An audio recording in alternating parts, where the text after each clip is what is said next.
Il est celui qui mérite notre adoration. Yeye ni ule anastahili mabudio yetu. C'est lui qui mérite nos louanges. Ule anastahili masifu yetu. Il mérite nos acclamations. Anastahili mashangilio. Il mérite nos cris de joie. Anastahili malalamiko za furaha. Lui l'adorable. Yeye ndio wa kuabudu. Le Seigneur et Sauveur Jésus-Christ. Bwana na mwokozi wetu Yesu Kristo. Nous lui disons merci ce matin Tunampikia asante asubuhi ya leo de nous avoir donné le souffle de vie kwa hivyo anatupatia pumzi asubuhi ya leo, et d'avoir permis que nous puissions nous rassembler ici ce matin. na hivyo anaruhusu tupate kujikusanisha tena hapa asubuhi ya leo. Nous remercions aussi notre pasteur Tunampikia asante tena pastori wetu de nous avoir cédé sa place. hivyo anatupatia nafasi yake. Que Dieu le bénisse richement. Bwana Mungu ambariki kwa utajiri. Merci aussi à vous d'être venus. Asante tena kwa mwewe vile mlikuja. Votre présence est un grand soutien. Uwepo wenu unakuwa ni msaidizi mkubwa. Que Dieu vous bénisse richement. Bwana Mungu amebariki kwa utajiri. Maintenant, je vous prie de vous lever. Sasa na misi mpate kusimama bwima. Nous allons lire une portion de la parole Tutasoma kipande moja ya neno et nous allons faire quelques bruits pendant quelques minutes et nous allons partir. na tutafanya makelele katika tu chache kisha tutaenda. Ouvrons nos Bibles dans le livre de Luc chapitre 1. Tufungulie Biblia zetu mkitabu cha Luka mstari wa kwanza. Nous allons commencer au verset 36. Mstari wa 36. Luc chapitre 1 verset 36. Luka mstari wa kwanza. Nous lisons au nom du Seigneur Jésus-Christ. Tunasoma jina la Bwana Yesu Kristo. Voici Élisabeth, ta parente, a conçu elle aussi un fils en sa vieillesse, et celle qui était appelée stérile est dans son 6e mois. Verset 37, car rien n'est impossible à Dieu. 38, Marie dit, je suis la servante du Seigneur, qu'il me soit fait selon ta parole. Et l'ange la quitta. Mais mon cœur a feu, Seigneur, mais mon cœur a fait pour l'amour de Jésus. Mais mon cœur a feu, mais mon âme a feu, Seigneur, mais mon âme a feu. Oh, pour l'amour de Jésus, mais mon âme a feu. Oh, mais l'Église a feu, Seigneur, oui, mais l'Église a feu. Oh, pour l'amour de Jésus, oh, mais l'Église a feu. Oh, mais l'Église a feu, Seigneur, mais l'Église a feu. Oh, pour l'amour de Jésus, oh, mais l'Église a feu. Oh, mais mon frère a feu.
Toi, le grand esprit éternel qui s'est mouvé au-dessus des eaux, alors que cette terre était informe et vide, Père, toi, tu avais prononcé la parole, qui ait la lumière, qui ait les étoiles, qui ait les arbres, Seigneur, qui ait des animaux, Père très saint, et cela vint à l'existence parce que Dieu avait parlé.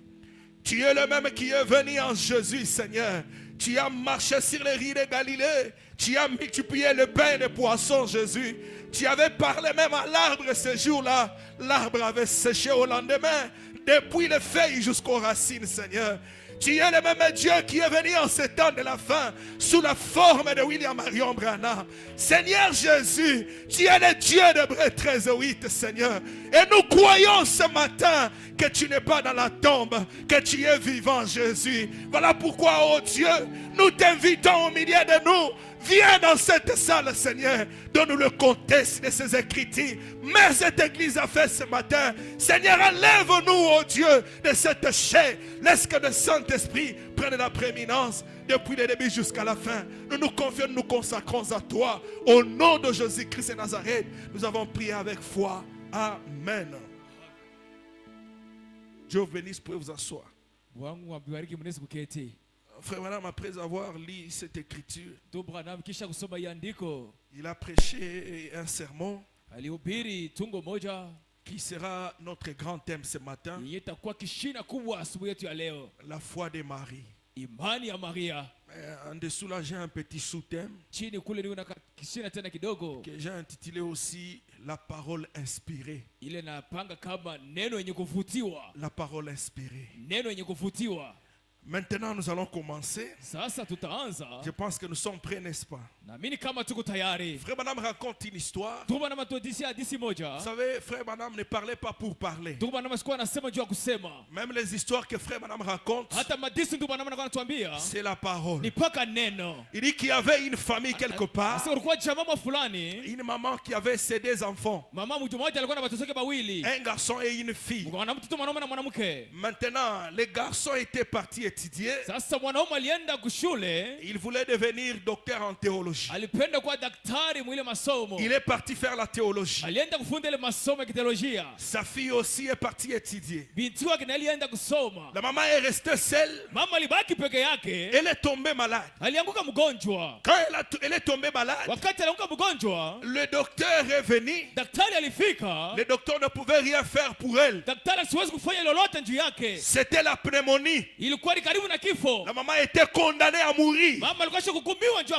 Elle ne pouvait rien faire. Maintenant, il y avait sa voisine qui priait dans une église de plein évangile.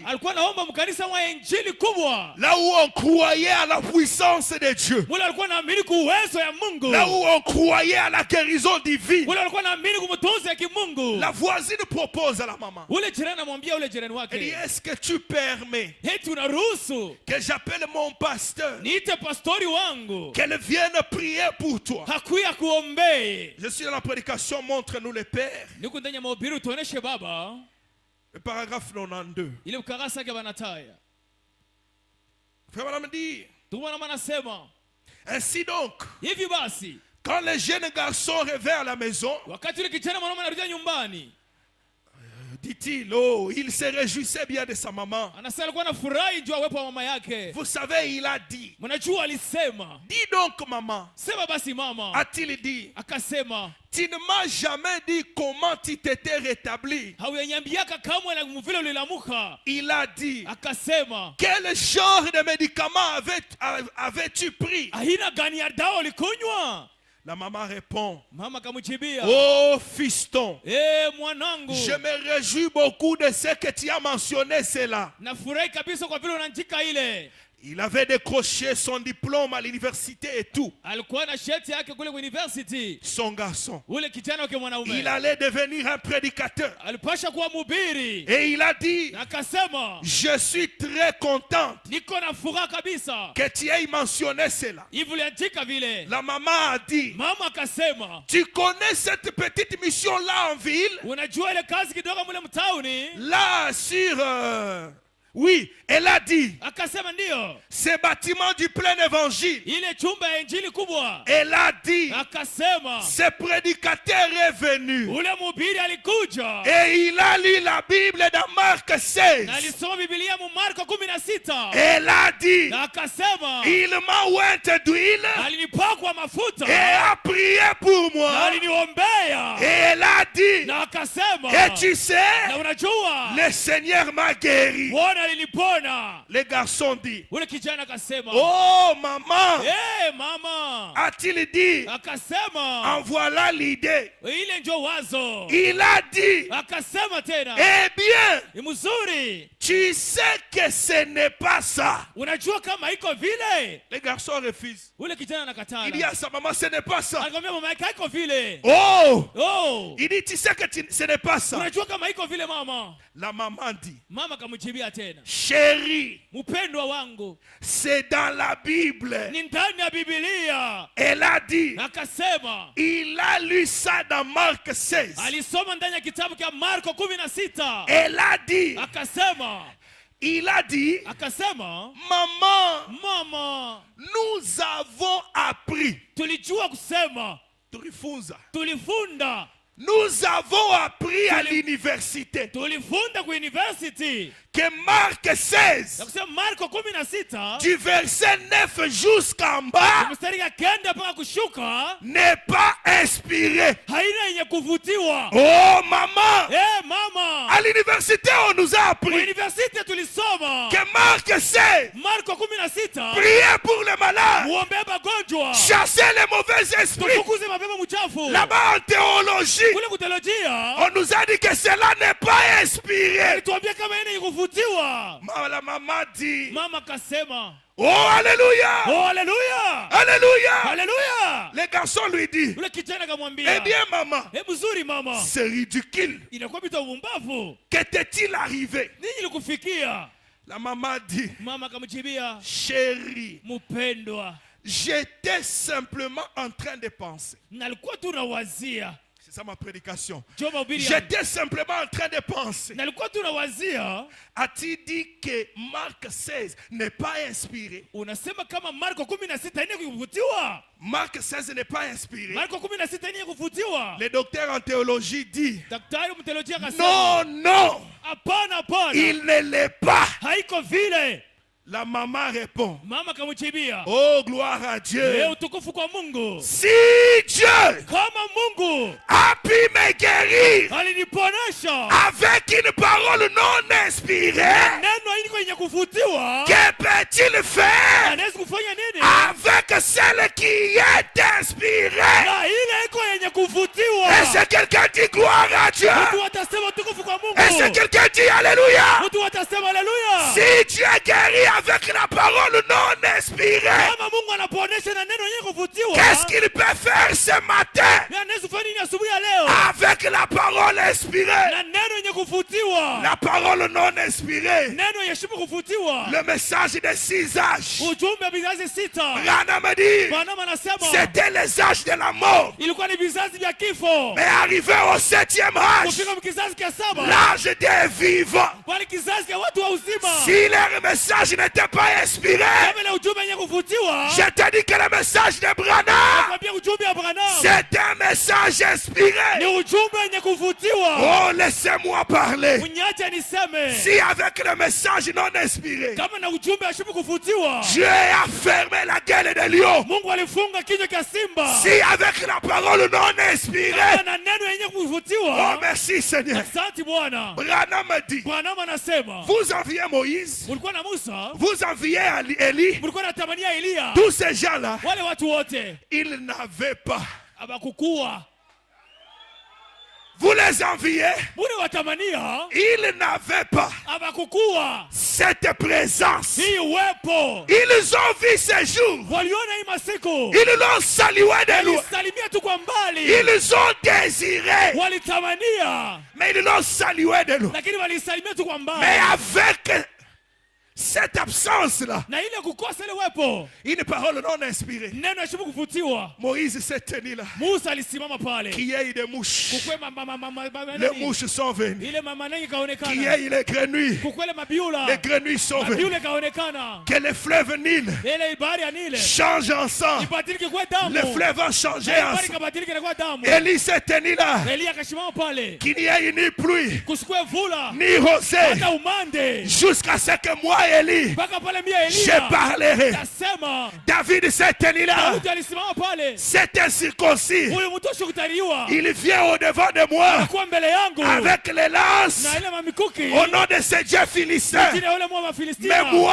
Lakini mimi je viens te rencontrer na kwa au nom de l'Éternel. kubumbana wewe mjia wa Il milele, a terrassé Goliath. alimwangusha Goliati Avec quoi? na nini? La parole Na neno. non inspirée. Neno yashubu kuvutiwa. Si la parole non inspirée Kama neno yashubu kuvutiwa, peut guérir les malades, inaweza kuponesha mgonjwa. qu'est-ce que la parole inspirée fait? Neno ya kuvutiwa itafanya nini? Je vais parler de la parole inspirée. Tasemea juu ya neno yenye kuvutiwa. La parole inspirée. Neno yenye kuvutiwa. Écoutez, Sikieni.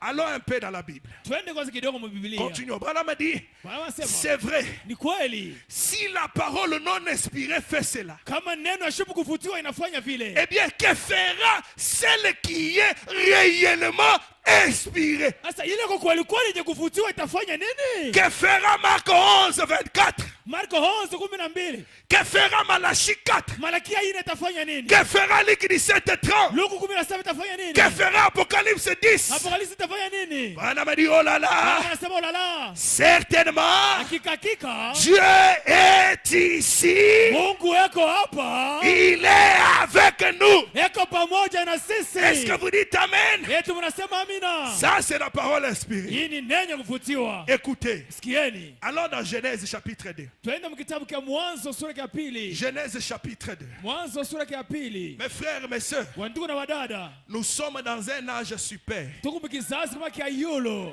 Peut-être que tu ne le sais pas. Sasa ingine uijue. Ça, c'est un âge d'or. Hiki ni kizazi cha dhahabu. Même le diable le sait. Hata shetani anaijua. Ça, c'est un âge super. Hiki ni kizazi cha juu. Un Dieu super. Mungu wa juu. Un prophète super. Nabii wa juu. Un peuple super. Taifa ya juu. S'il y a un peuple super ici qui dise gloire à Dieu, Kama kuku taifa ya juu isema tufu kwa Mungu. je vais vous montrer que ça, c'est l'âge super. Tamiambia kama hiki ni kizazi cha juu. Nous sommes dans le livre de Genèse. Tuko mkitabu cha Mwanzo. Dieu crée tout. Mungu anaumba vyote. Il crée Anaumba. le premier jour, Siku ya kwanza. le deuxième, Siku ya pili. le troisième, Siku ya tatu. le quatrième, Siku ya nne. le cinquième jour. Siku ya tano. Dieu crée les animaux, Mungu anaumba wanyama. les poissons. Masamaki. Il bénit les animaux Anabariki manyama et les poissons. na samaki. Il leur dit, Akawambia, multipliez-vous mwende muzalane et soyez féconds. na mkuwe na muzazi. Point. Kunaishia pale. Au sixième jour, Siku ya sita, Dieu crée l'homme. Mungu anaumba mwanadamu. Il bénit l'homme. Anambariki Il lui mtu. dit, soyez féconds. Anamwambia uko kuzalana. Tous ces 6 jours, Ile yote ile masiku yote sita. lisez la Bible. Usome Biblia. Dieu n'a pas béni un seul de ces 6 jours. Mungu asikubariki hata kimoja kwa ile masiku sita. Il n'a pas béni ces 6 jours. Asikubariki ile masiku sita. Arrivé au 7e jour, Kufika msiku ya saba. nous sommes dans Genèse 2, Tuko Mwanzo sura ya le pili. verset 2. Sura ya pili. La Bible dit ceci. Biblia nasema hivi. Dieu acheva au 7e jour son œuvre Mungu alimaliza kazi yake msiku ya saba. qu'il a faite. Ile yenye alifanya. Et il se reposa au 7e jour de toute son œuvre Na alipumzika msiku ya saba kumangwisha makazi yake yote. qu'il avait faite. Ile alifanya. Le verset 3. Stari ya tatu. Vous êtes avec moi? Uko pamoja na mimi? La Bible dit ceci. Biblia inasema hivi. Dieu bénit le 7e jour. Mungu alibariki siku ya saba. Écoutez. Sikieni. Et Na tena il les sanctifia. na alitakasa. Ça, c'est un âge béni. Hiki ni kizazi kenye kubarikiwa. Un âge sanctifié. Hiki kizazi kenye kutakasiwa. Je n'avais jamais compris Sikuwa sielewaka. pourquoi Frère Branham fait une déclaration. Kwa nini tu bana wanafanya imiti tangazo? Dans ce jour-là sur le calvaire, Kwenye mahubiri ile siku Kalvari. Branham dit, Branham anasema, vous êtes parfaitement sans péché. péché. pale tu kukamilifu bila zambi, Parfaitement sans péché. kamili bila zambi. Branham dit, Bwana wanasema les péchés déjà commis zambi tushatenda et les péchés que vous commettrez. na zambi ile tutatenda. Je dis ceci, Nasema hivi, le péché que tu vas faire demain, zambi utafanya kesho, ah, ça le diable n'aime pas. ile shetani stake, Ça le diable n'aime ile pas. shetani stake. Écoutez, Sikieni, je ne crois pas que siamini kusema si je pêche demain, kama natenda zambi kesho, Jésus va descendre encore, Yesu atashuka tena aller encore mourir au bois du calvaire, kwenda kufa tena kumsalaba, verser encore le sang amwage tena damu pour mon pardon. juu ya msamaha wangu. C'est faux. Ni bongo. En mourant à la croix, Kufa kwa Kalvario il a payé alilipa les prix bei des péchés ya zambi déjà commis ile ya et kutendea, même les péchés que je commettrai. hata ya zambi ile mitatenda. Dieu sanctifia le 7e jour. Mungu alitakasa siku ya saba. Oh, nous sommes sanctifiés. Wantuku tuku wenye kutakasiwa. Lisez la Bible. Soma Biblia. Dieu n'a pas sanctifié le 6e jour. Mungu asikutakasa siku ya sita, Il n'a pas sanctifié le 5e. asikutakasa siku ya tano, Mais le 7e, lakini siku ya saba Dieu l'a sanctifié. Mungu alitakasa. Il y a quelqu'un qui ne croit pas jusqu'à Kuko mtu mwasiamini kufikia paka hapa. Allons dans Daniel. Twende mkitabu cha Danieli. Allons dans Daniel. Twende mkitabu cha Danieli. Daniel 12. Danieli wa sura ya 12. La Bible dit ceci. Biblia inasema hivi. Il y a le coin du message ici. Kuko uaminifu wa ujumbe hapa. La Bible dit, Biblia inasema en ce temps-là, mwile wakati se lèvera Michael, Mikaeli ataamuka, le grand chef, ule kamanda mkubwa, le défenseur des enfants de ton peuple. ule wa kutetea taifa la baba Et yako. ce sera une époque de détresse, Itakuwa ni wakati wa mateso, tel qu'il n'y en a point eu de semblable depuis que les nations existent Ile ya jusqu'à kuwako- cette époque. hayakuwaka ako tangia ile wakati ya mataifa kufikia mpaka leo. La Bible dit ceci. Biblia inasema hivi, En ce temps-là, mwile wakati ceux de ton peuple ile ya taifa yako qui seront trouvés wale watatanishwa pale, inscrits dans les livres yenye kuandikiwa mkitabu seront sauvés. wataokolewa. Est-ce que tu peux dire à Dieu merci pour le salut? Unaweza sema asante Bwana juu ya wokovu. Seront sauvés. Wataokolewa Plusieurs wa mingi de ceux qui dorment dans la poussière de la wa terre wale wako wenye kulala mkaburi se réveilleront, wataamuka, les uns pour la vie éternelle wamoja juu ya uzima wa et milele les autres pour na l'opprobre, wengine juu ya haya, pour la honte éternelle. juu ya haya ya milele. Ceux qui auront été intelligents Wale walikuwa na akili brilleront comme la splendeur du ciel. watakuwa na ngala sana mwangaza ya mbingu. La Bible dit, Biblia inasema et ceux qui auront enseigné la justice na wale watafundisha uwaki à la multitude kwa wale kundi ya batu brilleront comme les étoiles watakuwa na ngala sama nyota à toujours kwa milele, et à perpétuité. kwa miaka na miaka. Au nom de Jésus-Christ, Mjina la Bwana Yesu mon Kristo. frère brille, Ndugu yangu anga, ma soeur brille. dada anga. Ça, c'est la parole de la prophétie. Hii ni neno ya unabii. Habakkuk 2:3 dit, Habakuku 2:3 nasema c'est une prophétie inakuwa ni unabii dont l'état est déjà fixé. ile wakati isha kuwekewa. La prophétie ne fait que s'avancer vers son accomplissement. Unabii unakaribia tu kumatiliko yayo. Écoutez Daniel. Tusikieni Danieli. Écoutez Daniel. Tusikie Danieli. La Bible dit, Biblia inasema, toi Daniel, wewe Danieli, tiens secrète ces paroles. si chuka kabisa msiri maneno. Tiens secrète ces paroles. Chuka kabisa mineno kwa siri. Et Na tena scelle les livres pika muhuri mkitabu jusqu'au temps de la fin. mpaka wakati ya mwisho. Plusieurs alors les liront.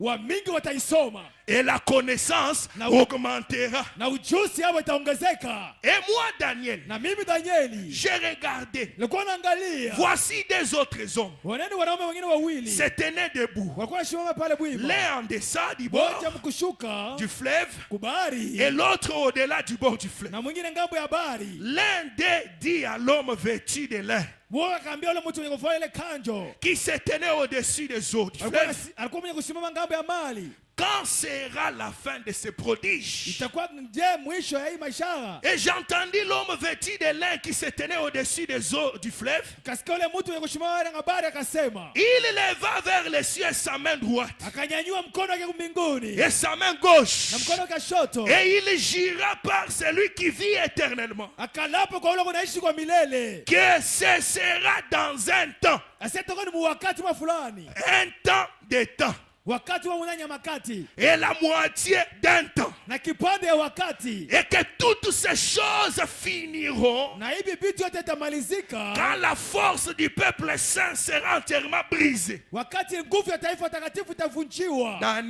Danieli, ce n'était pas pour lui. haikuwa juu yake. Écoutez ce qu'il dit. Tusikie kile kunasema, J'ai entendu, nikasikia mais je ne compris pas. lakini misielewi, Et j'ai dit, na nikasema, mon Seigneur, Bwana wangu, quelle sera l'issue de ces choses? mwisho wa hivi vitu utakuwa namna gani? Le Seigneur répond à Daniel. Bwana akamjibia Danieli, Va, Daniel, wende Danieli, car ces paroles kwani misemo seront tenues secrètes itachungiwa musiri et scellées jusqu'au temps de la fin. na kuchapiwa muri mpaka wakati ya mwisho. Est-ce que nous sommes au temps de la fin? Eti tuko wakati ya mwisho. La Bible continue. Biblia inaendelea, Pourquoi ça sera scellé juani nitachapiwa muri, et ça ne sera révélé qu'au temps de la fin? itafunuliwa mpaka wakati ya mwisho. Il y avait des choses cachées dans ces paroles. Kulikuwa vitu vyenye kufichwa mwile misemo. La Bible dit ceci. Biblia inasema hivi, Plusieurs. wa mingi. Est-ce que vous êtes avec moi? Eti Mungu pamoja na mimi. Je suis en train de lire la Bible. Niko nasoma Biblia. Plusieurs. Wa mingi. Plusieurs Wa mingi. seront purifiés. Watatakatishwa. J'entendais que quelqu'un dise Amen. Nilipenda mtu aseme amina. Plusieurs Wa mingi seront purifiés. watatakasiwa. Où ça? Wapi kule? Au temps de la fin. Wakati ya Oh my, mwisho. oh my.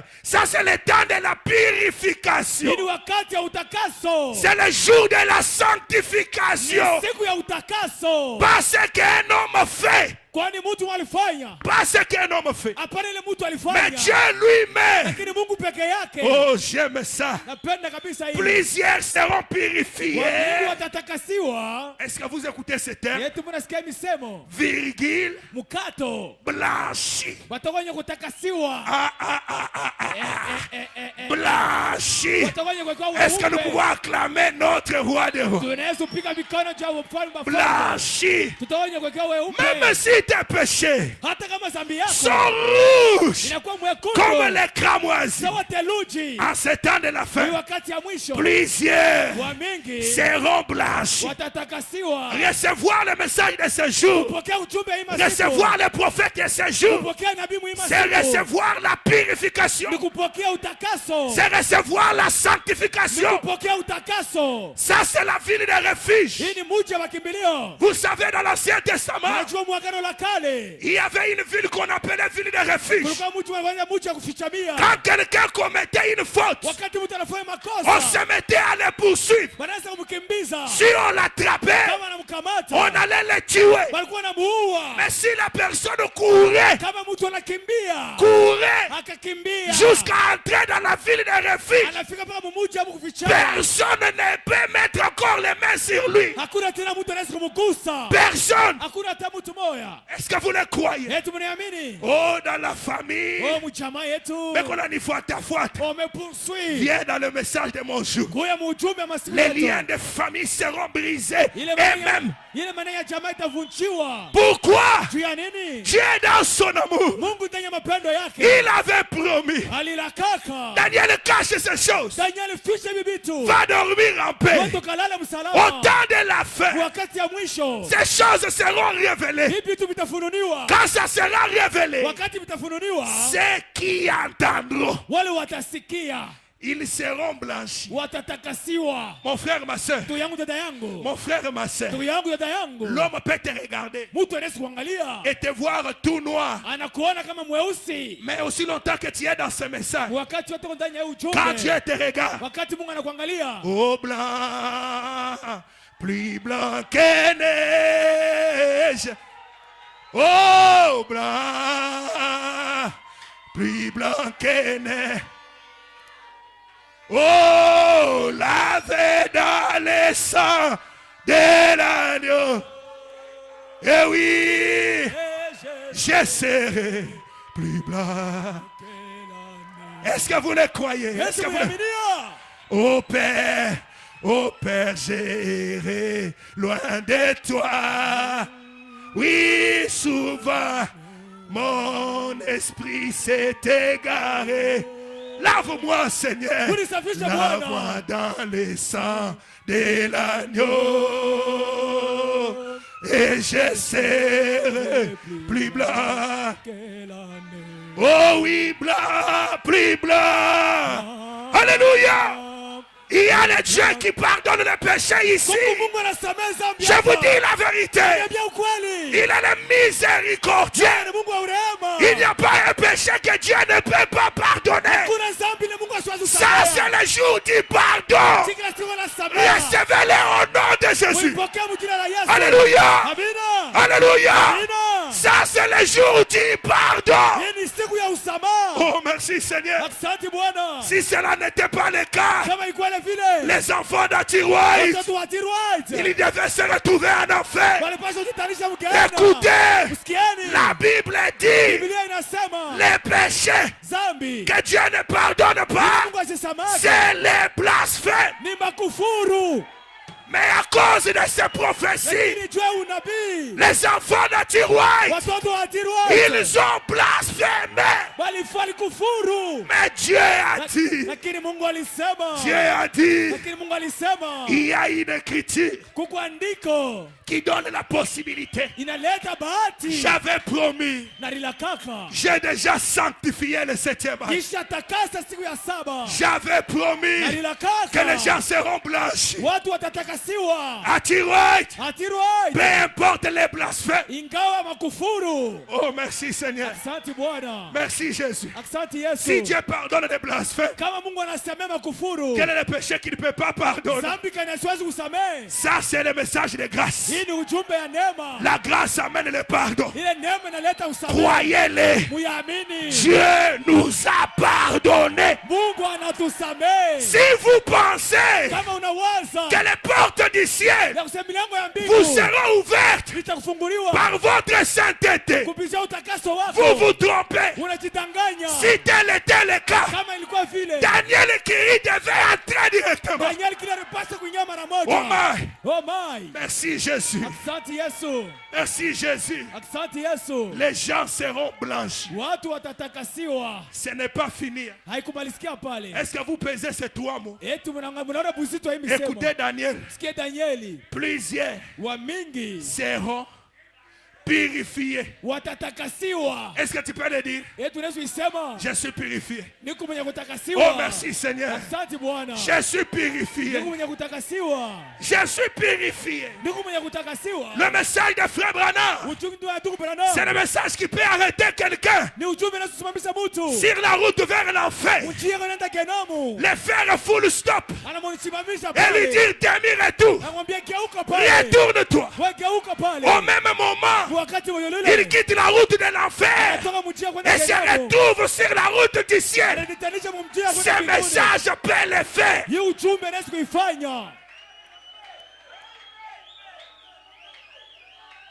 Plusieurs. Plusieurs. Est-ce que tu es dans ces plusieurs? Plusieurs. Plusieurs seront purifiés. Pas seulement purifiés. La Bible ajoute blanchi. Pas seulement blanchi. Il ajoute encore épiré. Lisez votre dictionnaire. Épiré. Ça veut dire quoi? Allez lire votre dictionnaire. Les gens seront épirés. Papa, il n'y a pas de place de péché en nous. Si toi tu vois tes péchés, règle bien tes jumelles. Règle bien tes jumelles. J'aimerais dire, il n'y a pas de péché en nous.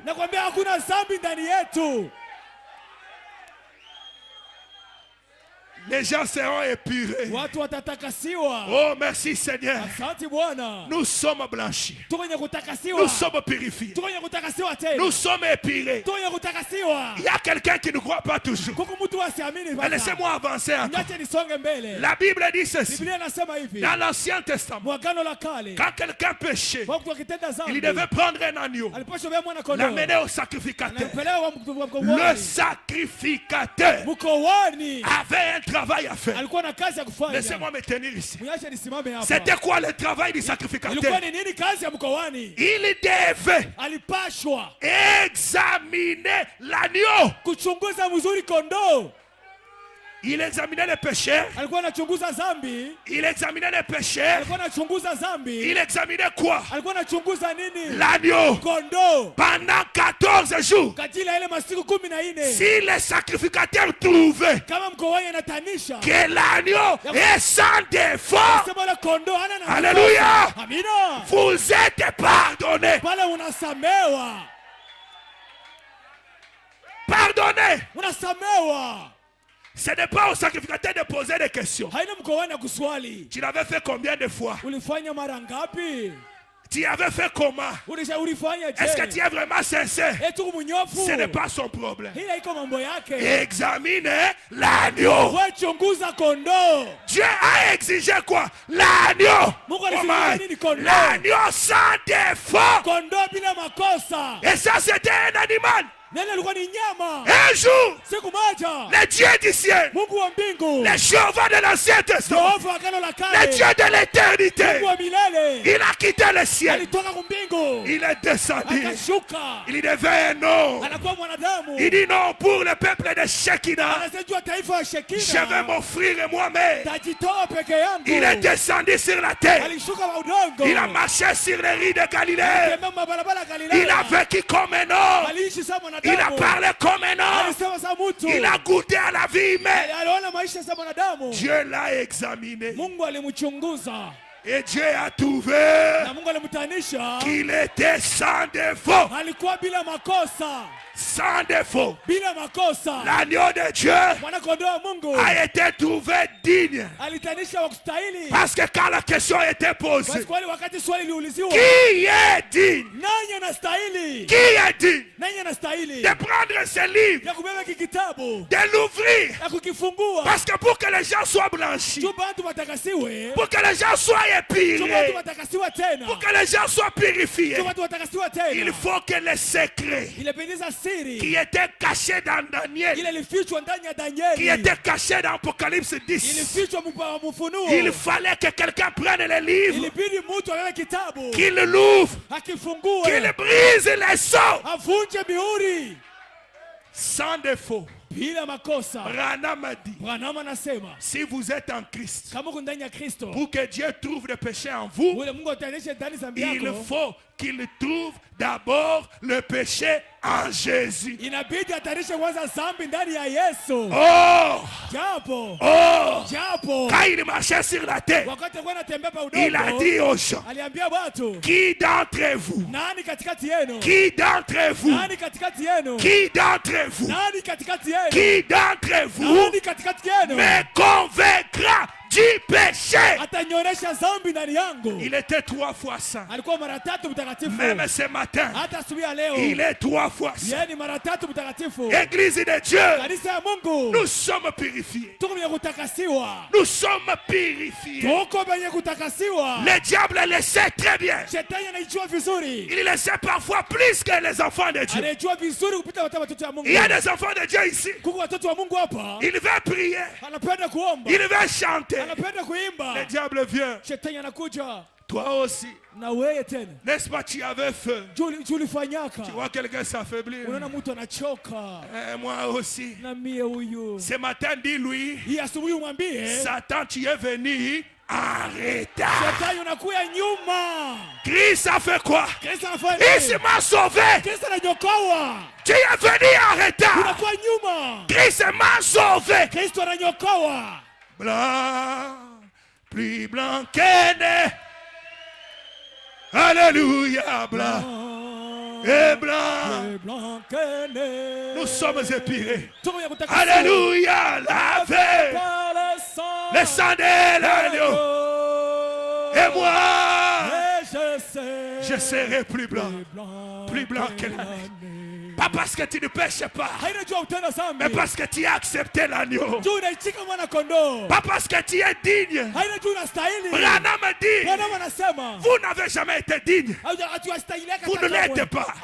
Et vous ne le serez jamais. Mais une personne a été trouvée digne. Elle a pris notre place.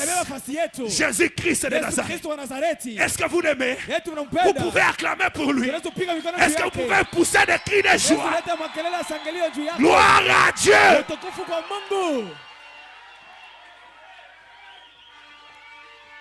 Quand un enfant ne connaît pas sa position, même l'esclave de sa maison se joue de lui. Il va te dire, va torchonner. Tu pars torchonner. Il va te dire, assieds-toi, tu te mets. Parce que tu ne connais pas ta position. Tu regardes à ce que tu fais, au lieu de regarder à ce que lui a fait. Dieu ne regarde pas tes mérites à toi. Il regarde les mérites de l'agneau. Alléluia. J'aime l'évangile de la croix. L'évangile qui apporte le salut. Si le diable te parlait ce matin, il te dit non, tu ne peux pas. Dis-lui que l'ange a dit à Marie, rien n'est impossible à Dieu. Rien n'est impossible à Dieu.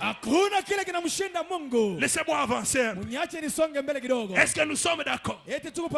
Nous sommes purifiés. Nous sommes blanchis.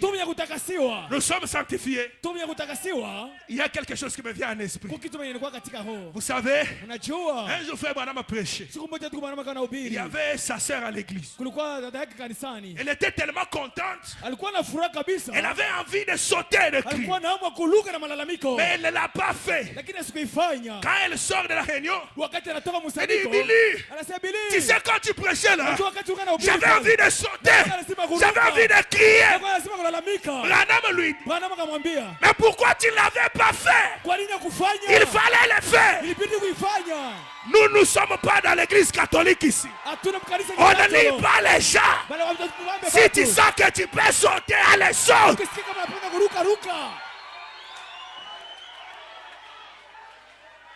Blanc. Plus blanc que la neige. Pas parce que je suis digne. Pas parce que je mérite quelque chose. Je n'ai rien fait.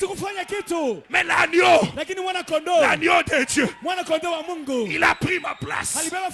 Mon frère, ma soeur, croyez que Dieu nous a pardonné.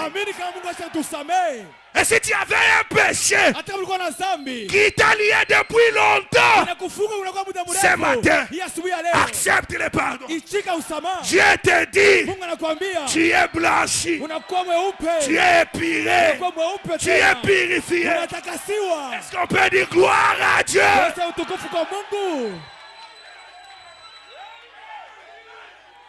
Hey. Nous sommes blanchis. Nous sommes épirés. Nous sommes purifiés. Mon frère, dans un culte comme celui-ci, si tu sens que tu peux te tenir debout, aller donner un coup au mur, aussi longtemps que tu es conduit, fais-le.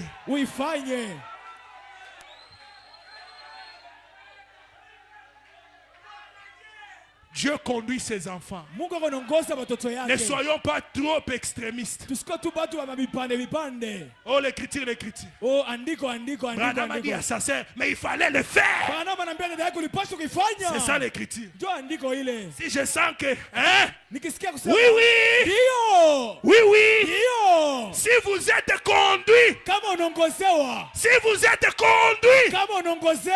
parce que le Saint-Esprit conduit ses enfants.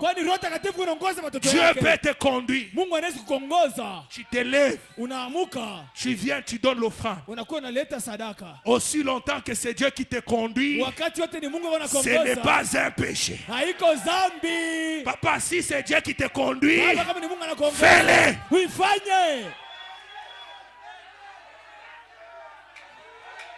nous ne sommes pas les catholiques, il n'y a pas de spectateurs ici.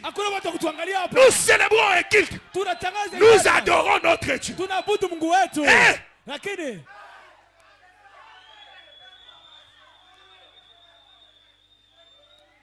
Arrêtez ces histoires-là. Oh, nous dans le message. Oh, nous ici. Vous quoi? Vous voyez le péché partout.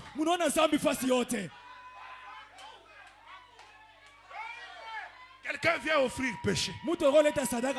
Mais tous ces gens à qui on offre là, ils ne refusent pas. Tu as déjà vu à qui on donne l'offrande, il refuse ça. Il met dans la poche, après il vient commencez par refuser. Mais moi, si un enfant de Dieu est conduit, je vais prendre. Je vais prendre. Oui, hein? Ah oui. Non, arrêtons l'hypocrisie. Arrêtons. Les gens du message connaissent tellement beaucoup que... Donnez-nous les critiques. Donnez-nous les critiques. Donnez-nous les critiques. Écoutez. Écoutez.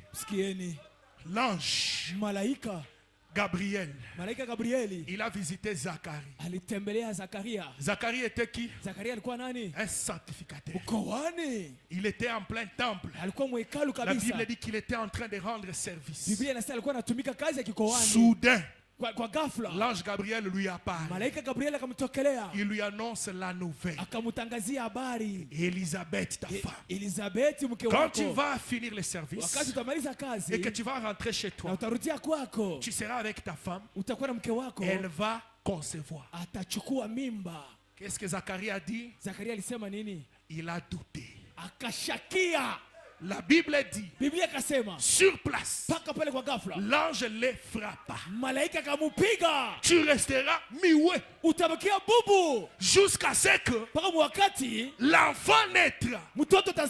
Je suis Gabriel. Je me tiens dans la présence de Dieu. Puisque tu as douté à ma parole, tu resteras muet sur place. Zacharie.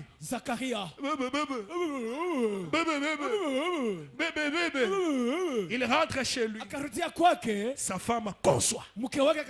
Parce que l'incrédulité ne peut pas arrêter Dieu. Oh, j'aime Dieu.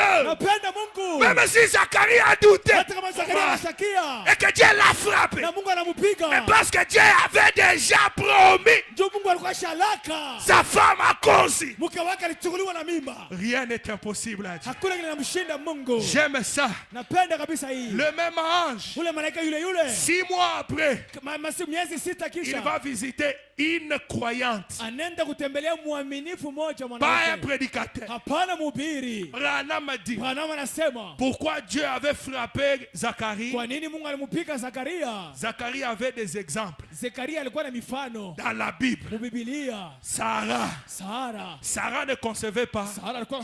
À la ménopause, Dieu l'avait visité. Sarah avait conçu. Il devait se référer à ça. Il y avait aussi Anne. Zacharie pouvait se référer à Anne. Avec toutes ces citations, lui, un prédicateur, il a douté. Mais il y avait une sœur que l'église ne connaissait même pas. Oh, merci Seigneur.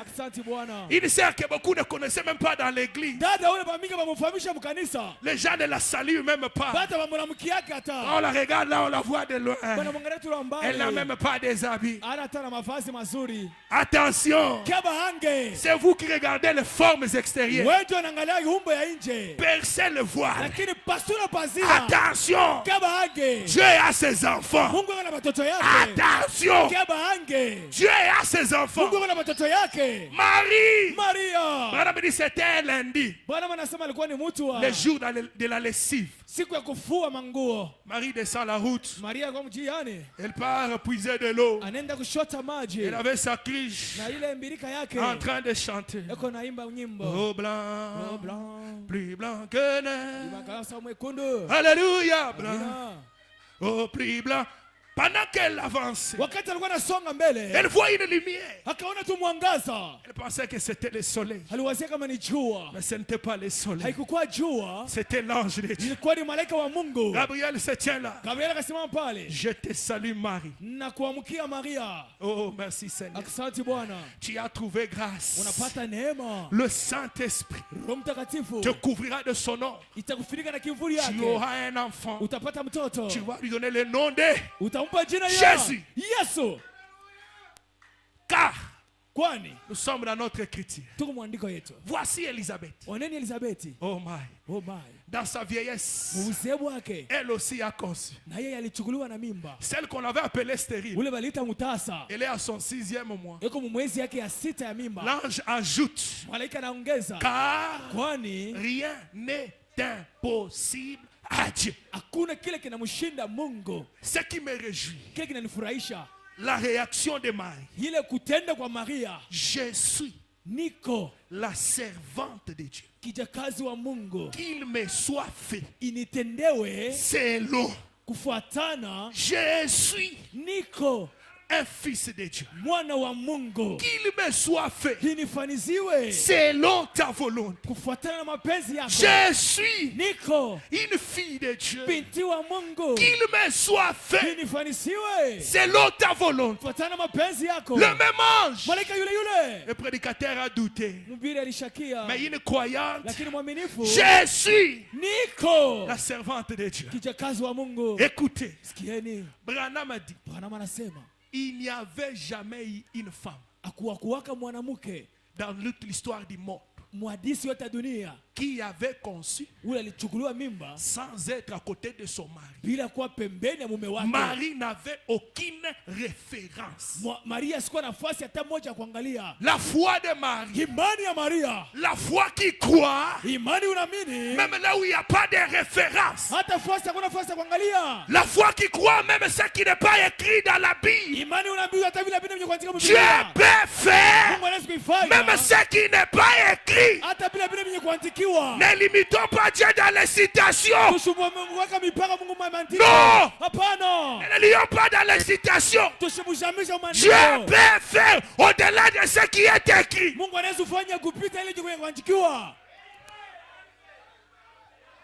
Ça, c'est une foi extraordinaire.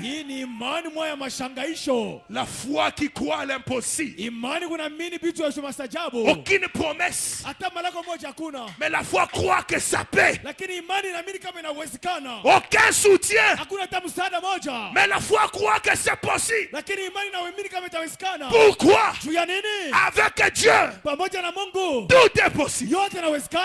Rien n'est impossible. Rien n'est impossible. Maintenant, laissez-moi avancer. Je ne vais pas traîner. Un service à la campagne. Branham a dit ceci. La prédication montre-nous le Père. Et cela nous suffit. Prêchez le 11 juin 53. Vous aimez frère Branham? Paragraphe 54. Branham dit ceci. Je pense à un vieux point. Vous parlez de s'abreuver. J'avais l'habitude d'aller dans des montagnes. Je pense à un puits où j'allais là-bas. Et comment ce puits était le plus joyeux que j'ai jamais vu. Un puits joyeux. Un puits joyeux. Seulement l'homme que Dieu a blanchi, que Dieu a épuré, que Dieu a purifié, sans argent, sans rien payer, triste. Yanini, tosha mbele mkono tosha. Enlève la main à la joue. Un puits joyeux. Branham a dit, eh bien, il ne faisait que bouillonner. Ilikuwa tunachangamuka na chemuka. Bouillonner. Iko tunachemuka. Bouillonner. Iko tunachemuka. Bouillonner. Iko tunachemuka. Tous les temps. Wakati yote. Chaque année. Kila mwaka. Quand j'allais là, wakati alikuwa naenda kule, il bouillonnait toujours. Ilikuwa tunachemuka tu. Est-ce qu'il y a des enfants de Dieu ici? Siko watoto wa Mungu hapa. Est-ce que tu peux bouillonner un peu? Unaweza kuchangamuka kidogo. Bouillonne, bouillonne. Changamuka kidogo. Bouillonne, bouillonne. Changamuka kidogo. Même si tu n'as pas mangé ce matin, bouillonne. Ukula suya leo changamuka kidogo. Bouillonne. Bouillonne. Changamuka kidogo. Bouillonne. Changamuka. Bouillonne encore. Tokota tena. Bouillonne encore. Tokota. Bouillonne encore. Tokota tena.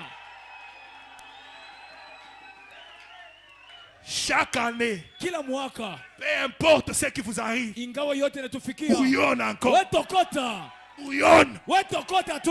Même si tu es malade, bouillonne. Hata kumgonjwa tokota. Oh my. Branham me dit, chaque année, kila mwaka, quand j'allais là, wakati alikuwa naenda il bouillonnait toujours. Un jour, siku moja, je me suis assis kaikala pour parler à ce puits-là. Tu as kusumburia na kile kisima. Bakwetu, ça c'est quel puits ici? Sasa hii ni kisima gani? Avec lequel Branham parle. Kile yenye Branham anaongea nakyo. Le puits parle aussi banduku. Kisima kiko nasema mes amis. Branham parle avec le puits. Branham anaongea na kisima. Écoutez, Musikieni. j'ai dit, kasema, Monsieur Puits. Mwananchi kisima. Kumbe ilikuwa ni monsieur. Le puits c'était le monsieur. Kile kisima kilikuwa ni mtu. Monsieur Puits. Mwananchi kisima. Qu'est-ce qui te rend si heureux? Kinini kinakufanya unakuwa waheri? Est-ce qu'il y a des messieurs Puits ici? Kuku batu wa kisima hapa. Est-ce qu'il y a des madame Puits ici? Kuku badada wa kisima hapa. Qu'est-ce qui te rend si heureux? Kinini kiko nakuchangamusha hivi? Wewe furaha ya kuisha keje. Ta joie ne se termine jamais, c'est quoi? Unalala na njala uko paka na furaha. Tu donnes ma femme, tu es toujours joyeux. Oh merci Seigneur. Asante Bwana. Monsieur Puits. Oh mwananchi kisima. Qu'est-ce qui te rend si heureux? Kinini kiko nakuchangamusha hivi? Écoutez. Sikieni. Eti. C'est parce que les biches s'abreuvent pour toi. S'abreuvent à toi. Branham a dit, si le puits pouvait parler, il aurait parlé 10 ans. Branham, toi tu as écouté même ce que le puits a dit. Alors que le puits n'a rien. S'il pouvait parler, il allait dire ceci. Écoutez. Oh, est-ce que vous aimez ça? Eh bien, non frère Branham. Ce n'est pas parce que les biches viennent s'abreuver ici. J'ai dit, ça c'est la conversation entre le prophète et monsieur le puits. Nous allons remplacer le puits par sa valeur. Attendez. Suivons la conversation. Écoutez, j'ai dit, frère Branham, peut-être que les ours s'abreuvent à toi. C'est ce qui te rend si heureux. C'est ce qui te fait bouillonner. Monsieur Puits répond, il aurait dit non. Branham a dit, peut-être que c'est parce que je viens ici chaque année et que tu m'aimes. C'est cela qui te fait bouillonner. Eh bien, il aurait dit non. Ah, Monsieur Puits. Alors, qu'est-ce qui te fait bouillonner? Ce n'est pas moi qui bouillonne. Alléluia. Monsieur Puits répond à Branham, ce n'est pas moi qui bouillonne.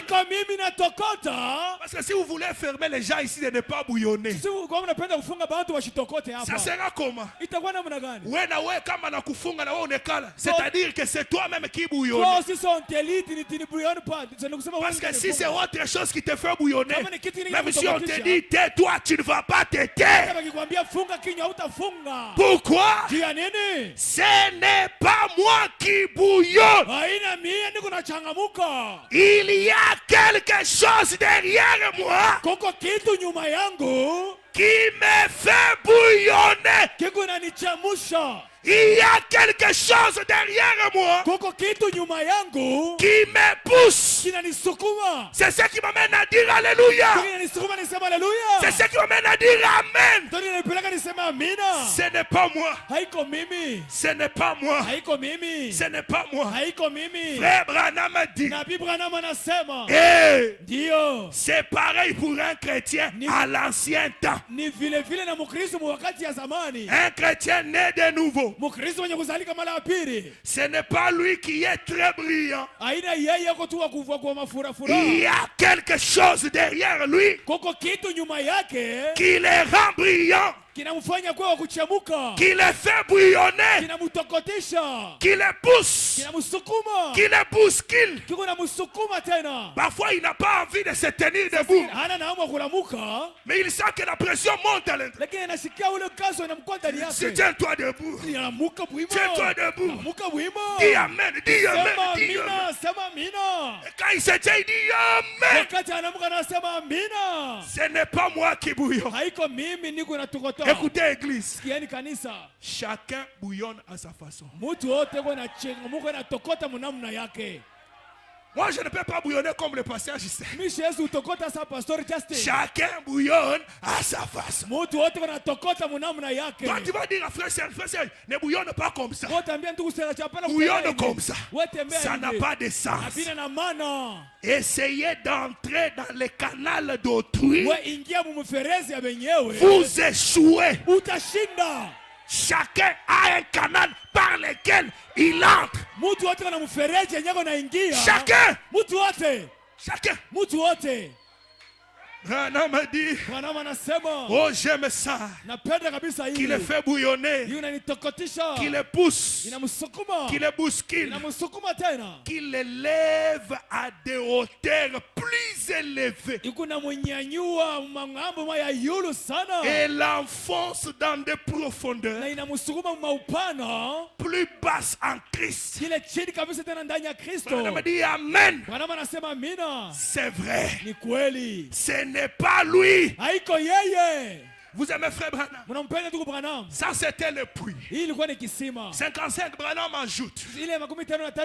J'observe un rossignol. Le rossignol, quand il se perche dans un buisson, il y en avait un quand j'étais passé à l'église baptiste de Milton. J'ai rentré à la maison et j'ai resté chez frère White. Là-bas, frère Root. Et j'ai rentré à la maison la nuit. Et ce rossignol-là, je l'appréciais. Il restait perché là toute la nuit. Et ne faisait que chanter à tue-tête. Et je me disais, oh là là, c'est beau, n'est-ce pas? Eh bien, chez moi là, on appelle pratiquement cela la colline de Rossignol. Je les aime. Ils chantent simplement toute la nuit. J'aime les rossignols. Pourquoi? Ils chantent toute la nuit. Et je me demande, qu'est-ce qui les pousse? C'est quoi? Je me suis mis à lire sur le rossignol. Branham lisait. Il a lu sur quoi? Le rossignol. Et quelqu'un lit un peu là-haut. Il lit quoi ça? C'est frère C.S. Suspect. J'ai lu sur le rossignol. Oh, écoutez Branham. Eh bien, les rossignols, peu importe combien la nuit est sombre, peu importe combien la nuit est sombre, il va regarder ça et là. Les nuages passent. Pour les rossignols, juu ya ile mandege, même si les nuages deviennent sombres, hata kama mawingu inakuwa mweusi, même s'il fait très noir, hata kama busiku inakuwa mweusi et sana, qu'il n'y a aucune possibilité de s'en sortir, hakuna hata bahati moja kutosheka, le rossignol va regarder ça et là, mandege tangalia ngambo na ngambo, et le nuage passe. na ile mawingu itapita, Et dès qu'il arrive à voir une étoile, na wakati atafika tu mkoona nyota moja. oh merci Seigneur, Asante Bwana, merci Jésus. asante Yesu. Le rossignol, Ile mandege, même s'il y a tellement de nuages, hata kama mawingu, parfois il arrive dans nos vies sasa zingine maisha yetu unafikaka, qu'il y a tellement de difficultés, unakuwa magumu kabisa, la misère, njaa, une souffrance impossible. mateso moya mastajabu, Tu regardes, tu ne vois quoi faire. unaangalia uone ya kufanya. Sois comme les rossignols. Kuwe kuwa sa ile mandege. Qu'est-ce que les rossignols fait? Ile mandege unafanya Les nini? rossignols se tiennent là. Ile mandege inasimama, Malgré les nuages, ingawa mawingu, malgré les difficultés, ingawa magumu, les rossignols chantent. ile mandege kuna Ils imba, chantent. inaimba, Ils chantent. inaimba, Ils chantent. inaimba, Jusqu'à ce que mpaka wakati les nuages passent. mawingu inapita, Parce que kwani la présence des nuages uwepo ile mawingu ne veut pas dire haiwezi kusema qu'il n'y a pas un soleil derrière. hakuna jua nyuma yake. Les nuages Mawingu n'ont jamais tué le soleil. hayauaga jua kamwe, Ça ne fait que le couvrir. iko tunamfunika. Attention, Kebange, le soleil est très puissant. jua iko ya uwezo, Tôt ou tard, ingawa nyuma il va projeter ses rayons. mpaka itatosha Le mwangaza soleil yake. viendra. Jua Les itakuja nuages finiront par se dissiper. na ile mawingu atafika mpaka mkupotea. C'est là que mon prophète me dit, Ndio pale nabii wangu il n'y a ananiambia jamais eu de problème éternel. akuyakuwaka mambo ya milele, Il n'y a que Dieu qui est éternel. huko mpaka Mungu jua wa Tout ce milele. qui a eu un commencement, Yote ile kuna mwanzo, tôt ou tard, ikawa yote ça yote aura une fin. itakuwa tena na mwisho. Parce que pour que quelque chose soit éternel, Jua kukosa kitu ikuwa il milele, faut que ça ait l'éternel en elle. inapendeza ikuwa na wa milele ndani Peu yayo, importe les nuages, ingawa mawingu, les rossignols le savent. ile mandeke inajua Ça peut faire un mois, inaweza kufanya mwezi ça peut mzima, faire 2 mois, inaweza kufanya mwezi peut-être mbili, une année. Ça, c'est Mais de quelque toutes les lakini façons, namna yote, un jour, siku moja le soleil, jua. J'avais dit que je parle sur la parole inspirée. Nalikuwa nimeenda simama neno yenye Dans kuvutiwa, Malachie 4, ndani ya Malakia 4 la Bible nous a dit, Biblia inasema je vous enverrai tamitumia Élie le prophète. na Elia nabii. Est-ce qu'on peut lire ça? Tunaweza kuisoma, Est-ce qu'on peut lire Malachie 4? tunaweza kuisoma Malakia 4. Oh, ça me vient à l'esprit. Inakuwa katika roho, Ça me vient à l'esprit. inakuwa katika roho. Malachie 4. Malakia 4 inasema hivi. Oh, j'aime ça. Napenda kabisa ile. J'aime ça. Napenda kabisa ile. C'est la parole inspirée d'aujourd'hui. Neno yenye kuvutiwa na Mungu. La parole inspirée d'aujourd'hui. Neno yenye kuvutiwa ya leo. Malachie 4. Malakia 4. Écoutez. Sikieni. La Bible dit, Biblia inasema hivi. à partir du verset 2. Kuanzia mstari wa pili. Est-ce qu'il y a des gens qui sentent qu'ils sont concernés dans cette promesse? Huku watu wanasikia kama wanahusika ndani ya hii Car malaka. voici, Kwani moneni, le jour vient, siku inakuja ardent comme une fournaise. ya makali kabisa sawa Tous tanuru. les auteurs, Watu wote babaya, tous les méchants watu wote babaya seront comme quoi? batakuwa sawa nini? Les méchants seront comment? Batakuwa sawa nini? Bichons. Batakuwa sawa majifu. La Bible dit ceci. Biblia inasema hivi. Écoutez, Sikieni. le jour qui vient les embrassera. Siku kunakuja Dit itabakumbatia. l'Éternel des armées. Hivi wa milele wa majeshi Il anasema. ne leur laissera ni racine ni rame. Asitebachia hata majani wala mizizi. Mais Lakini pour vous kwa mweye qui craignez mon nom, unaogopa jina langu s'élèvera. kutaamuka. Oh ma sœur, mon frère. Ndugu yangu dada Peu yangu. importe les nuages. Ingawa mawingo. Peu importe les nuages. Ingawa mawingo. Continue seulement à craindre le nom de l'Éternel. Endelea tu mkogopa jina wa milele. Continue à honorer les messages. Endelea mkoshimia ujumbe. Peu importe ce qu'on peut te taxer. Ingawa yote wanaweza kuambia. Continue à honorer les messages. Endelea mkoshimia ujumbe. Un jour, Siku moja. la Bible dit, Biblia inasema. qu'est-ce qui va se passer? Nini kitatendeka? Comme les rossignols Sawa le mandege. s'élèvera pour vous Kutalamuka juu yenu. le soleil de la justice. Jua ya uwaki. Qui est le soleil de la justice? Nani jua ya Le uwaki? grand soleil. Ule jua mkubwa. Jésus-Christ de Nazareth. Yesu Kristo wa Nazareti. La Bible dit, Biblia inasema. écoutez, Sikieni. Et tena oh, j'aime ça. napenda kabisa hii. Il n'y a pas moyen Hakuna namna de séparer ya kuachanisha l'évangile injili de la guérison divine. na uponyaji ya Je vous kimungu. dis la vérité. Namiambia ukweli, C'est impossible. haiwezekane. Même dans Malachie 4, Hata Malakia 4 quand on nous promet le soleil de la justice, wakati banatulaka jua ya haki, écoutez ce qui suit. sikia kile kinafuata. Pour vous Kwenu mweye qui craignez mwe mnaogopa mon nom, jina langu, s'élèvera kutamuka le soleil de la justice. jua ya haki.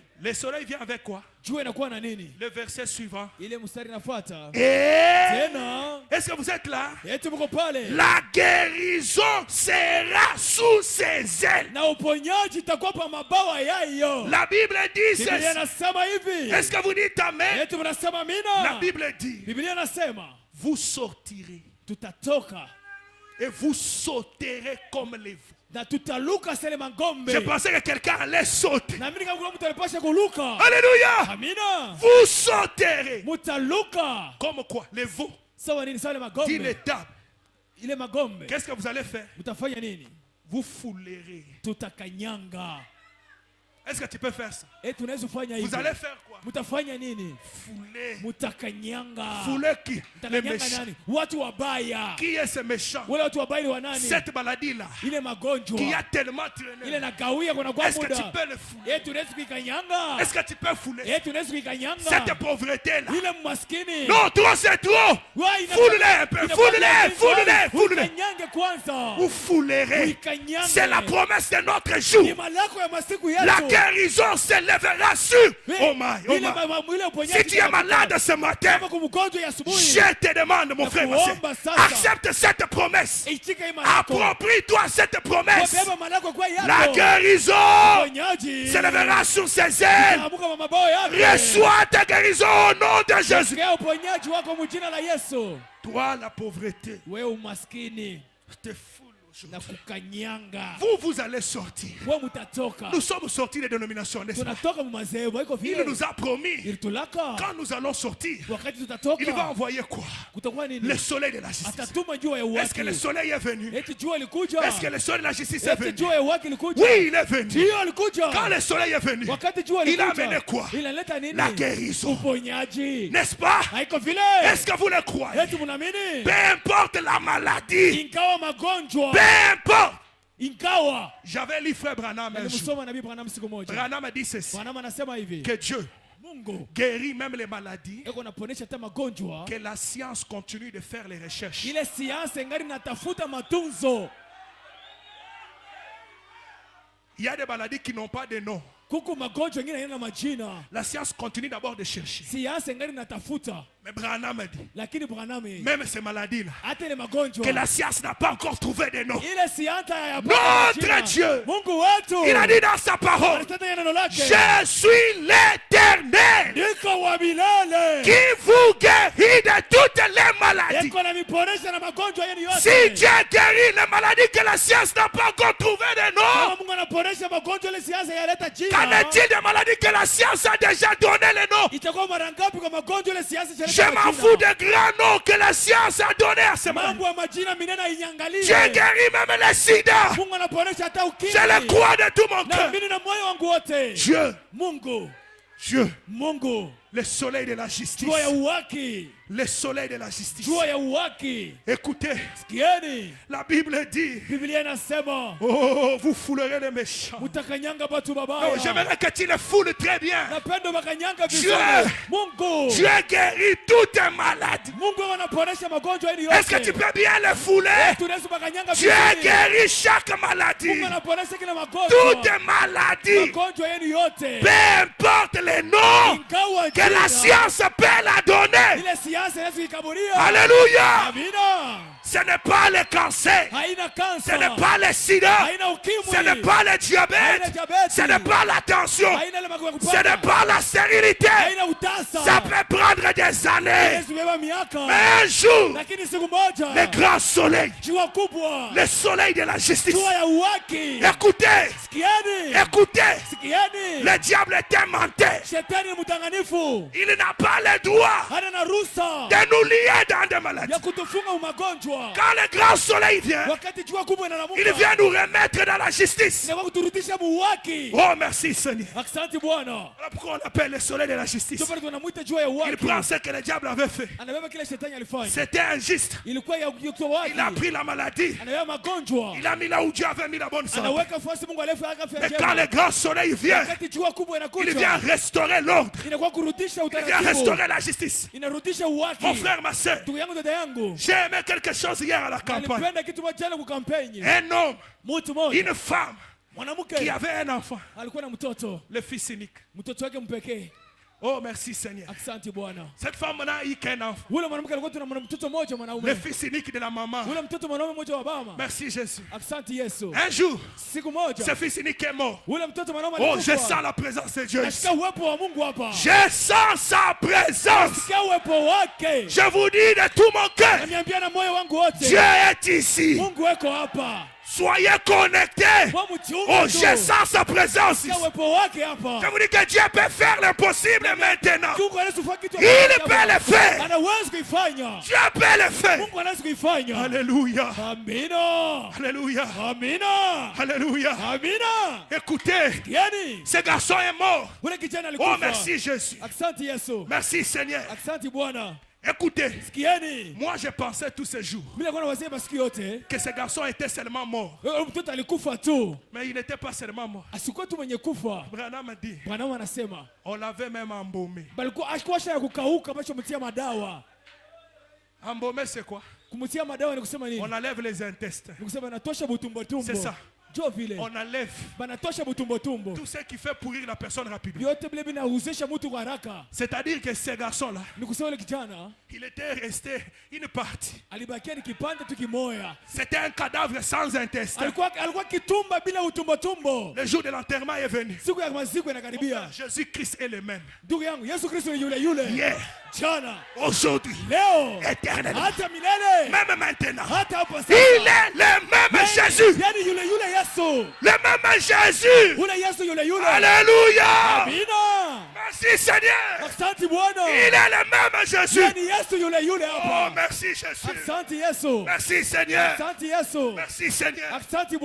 On part enterrer les garçons. Oh, merci Seigneur. Il y avait un autre garçon qui était aussi le fils unique. Le fils unique du Père. C'était Jésus-Christ. Celui-ci était mort, embaumé, en route vers le cimetière. Pendant qu'il venait, oh, ils ont rencontré un autre fils unique, Jésus-Christ de Nazareth. Lui, il était vivant. Qu'est-ce qui s'est passé? La vie a rencontré la mort. Branham a dit que Jésus-Christ de Nazareth n'a jamais fait un service funèbre. Il ne le fera jamais. Il ne l'a jamais fait. Ces gens-là, ils passaient avec leur cercueil. Oh, mais ils ont rencontré le fils unique du Père qui partait aussi. Quelle rencontre? Le fils unique qui rencontre l'autre fils unique. Les morts embaumés, l'autre vivant, le chemin, la vie et la vérité. Quand ils se sont rencontrés, moi je n'ai jamais vu un homme, jamais, un homme qui passe près de la croix et rester la même personne. Jamais. Ce matin, tu ne peux pas entrer dans sa présence et sortir comme tu es venu. Je te dis que Dieu est ici. Sa présence est ici. Tu ne peux pas y entrer et sortir comme tu es venu. Arrêtez les cercueils.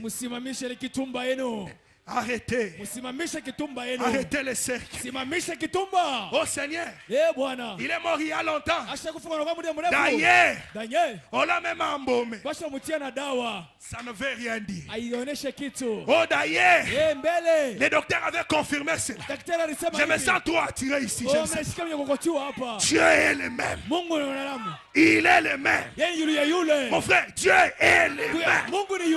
Dieu est capable de te prendre comme tu es et de te faire ce que tu ne t'es jamais imaginé. Oh merci Seigneur. Rana m'a dit, prêcher c'est quoi? C'est prophétiser. Est-ce que vous le croyez?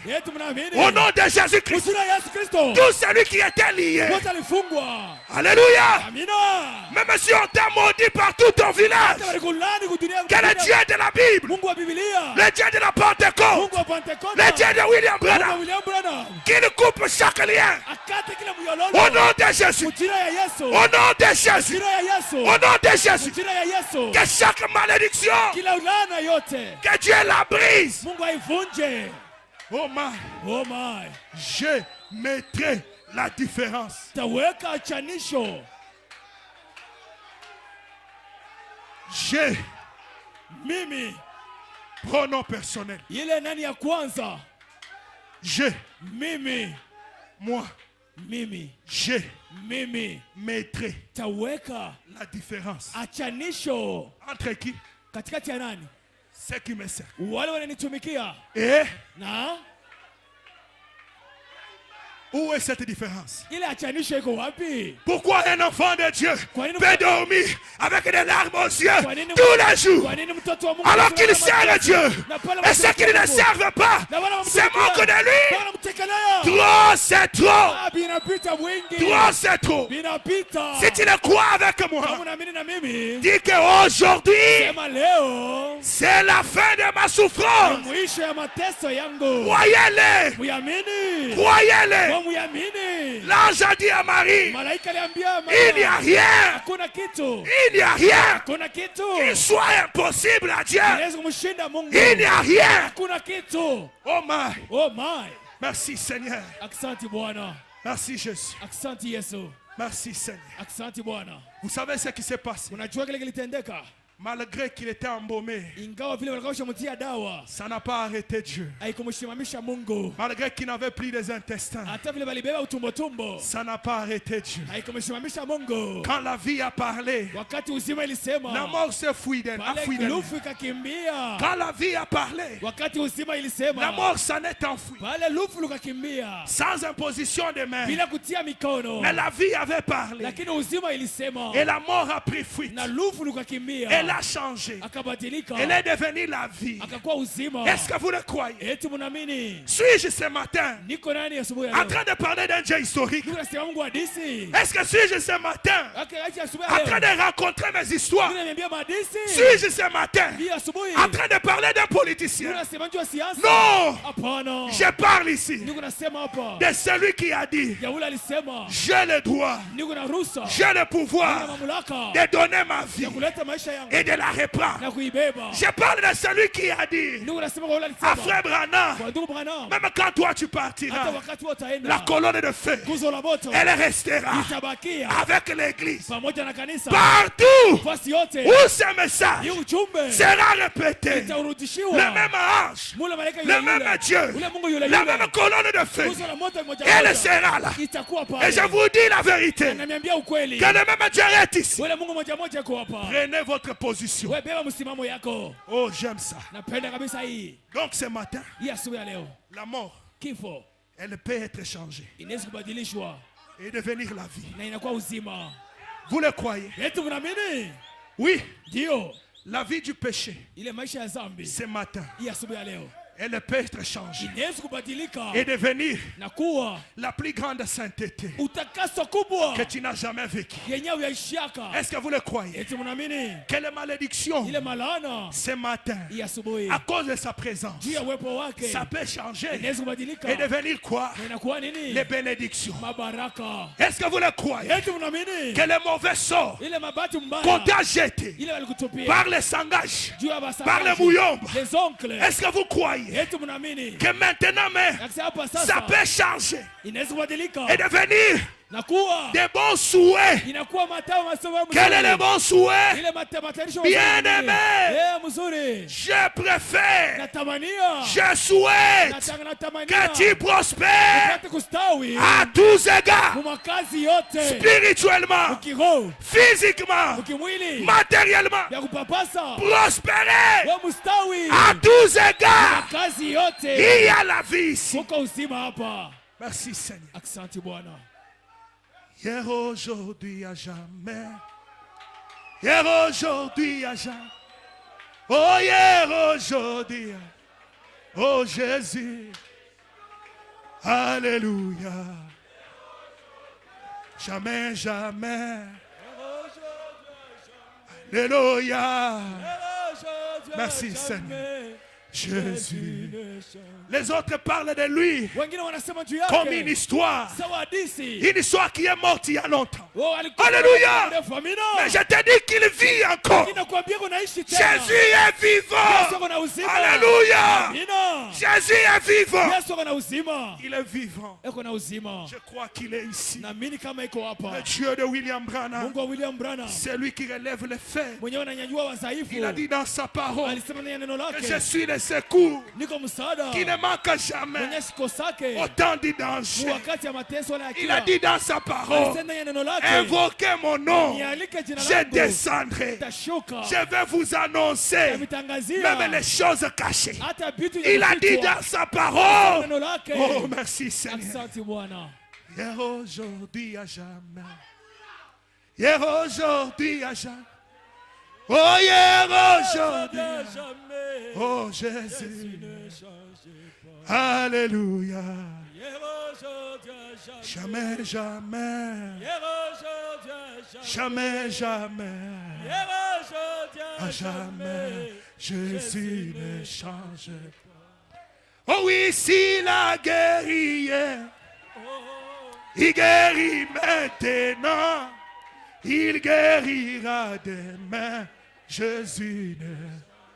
Oh, alléluia. Est-ce que tu peux le chanter de tout ton cœur?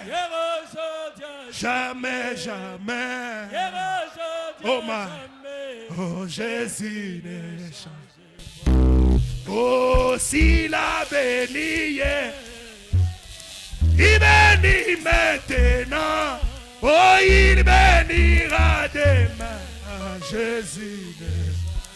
Oh, alléluia. Jamais, jamais. À jamais, jamais. Oh, oh Jésus. Oh, alléluia. Est-ce que tu peux lever tes mains? Alléluia. Est-ce que tu peux l'adorer? Aujourd'hui. Oh Jésus. Oh, s'il a guéri, ah oui, il guérit maintenant. Oh, il guérira demain. Jésus. Oh, alléluia. Croyez de tout votre cœur. Croyez-le. Ah oui, aujourd'hui. Ah oui, Jésus. Ah oui, s'il a sauvé, Jésus, il sauve maintenant. Oh, il sauvera demain. Oh, Jésus. Oh, alléluia. Alléluia. Amen. Alléluia. Merci, Jésus. Jésus. Oh, alléluia. Il est le même. Il est le même.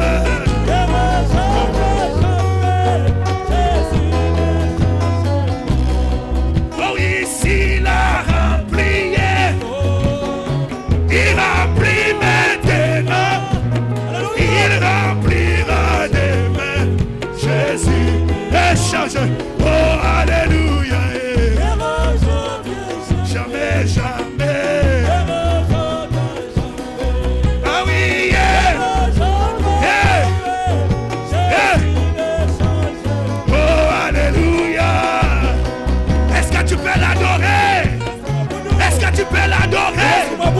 Est-ce que tu peux l'élever? Est-ce que tu peux le louer? Jésus le chant. Oh oui, s'il a guéri, même le sida, il guérit maintenant. Ah oui, il guérira demain. Ah oui, Jésus le change. Oh, alléluia. Je vous dis qu'il est ici. Le même Jésus est ici. Ah, oh, merci. Oh oui, s'il a sauvé, oh, il sauve maintenant. Oh, il sauvera demain. Jésus de... Oh, alléluia. Merci Jésus. Merci Seigneur. Descends Seigneur. Descends Jésus. Descends Jésus. Touche une Seigneur. Alléluia. Oh oui, s'il a rempli. Oh, il remplit maintenant. Ah oui, il remplira demain. Oh Jésus, échange. Oh, alléluia. Tu peux parler maintenant avec lui. Est-ce que tu peux prier maintenant? Est-ce que tu peux prier maintenant? Merci. Oh, hier, aujourd'hui, à jamais. Hier, aujourd'hui, à jamais. Oh, hier, aujourd'hui, à jamais. Oh, Jésus, le change. Alléluia. Prie, mon frère. Prie, ma soeur. Si c'est le Saint-Esprit, réclame-le. Alléluia. Alléluia. Oh, s'il a béni. Oh, il bénit ce matin. Oh, il bénira demain. Jésus me change. Alléluia. Jamais, jamais. Jamais, jamais. Oh, il est là. Oh, oh, dans sa parole. Il est là. Oh, oh, dans sa parole. Jésus est là. Il est là. Il est ce message. Oh Jésus. Ah oui. Oui, les chrétiens sont réunis ensemble. Jésus est présent.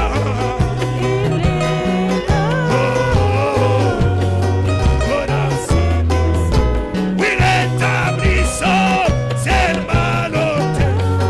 Jésus descendra. Merci Jésus. Oui, la colonne est faite et là-haut, il est ce message. Alléluia. Oh, il est là, il est là. Il est là, il est là. Il est là, il est là. Il est là, il est là. Oh, la colonne est faite. Il est là, il est là. Oh, l'ange du Seigneur. Il est là, il est là. Le Dieu qui pardonne. Il est là, il est là. Le Dieu qui bénit. Il est là, il est là. Oh, le Dieu qui remplit. Il est là, il est là. Oui, le Dieu qui pardonne. Il est là, il est là. Oh, l'ange du Seigneur. Il est là, il est là.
Circonstances.